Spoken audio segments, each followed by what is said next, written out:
Le journal, c'est la plus grosse proportion de la collecte sélective. Les employés qui sont de chaque côté de la table de tri ne sont pas payés pour regarder le journal passer en journée longue. Tous les employés enlèvent des sacs de plastique, des sacs de plastique, des sacs de plastique, et s'il leur reste une main libre, devinez quoi? Ils enlèvent des sacs de plastique. C'est le cauchemar numéro 1 de tous les centres de tri au Québec. Est-ce que les verres à café de Tim Hortons sont recyclables? Il m'a dit que oui, Tim Hortons l'est. Mais il y en a que oui, il y en a que non. Dépendamment du produit chimique qu'ils ont pris pour contenir l'eau, parfois il peut sortir de fer à l'eau, parfois non.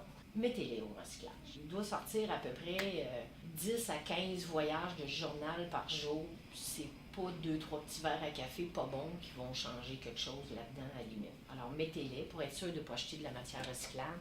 Un livre. Un livre, on en reçoit quand même de temps en temps au centre de tri. Ça m'est arrivé de voir des bandes dessinées passées qui avaient l'air neuves. Là. Je me disais, mon Dieu, là-dessus, ne serait-ce qui a été lu une fois. C'est correct d'envoyer un livre à la récupération.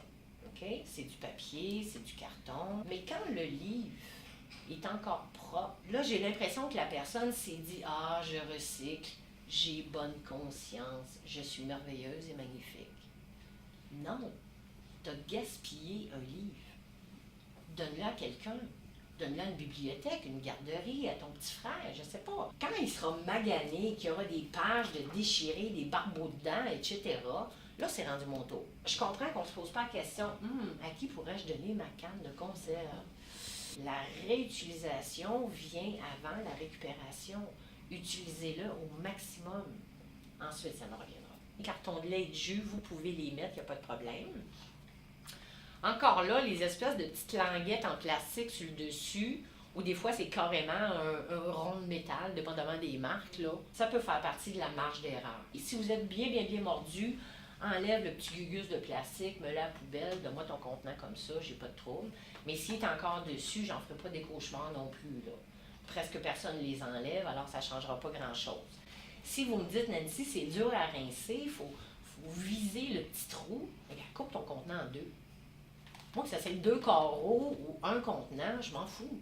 Ça va être mis en ballot, ça va être retransformé pareil à la papetière.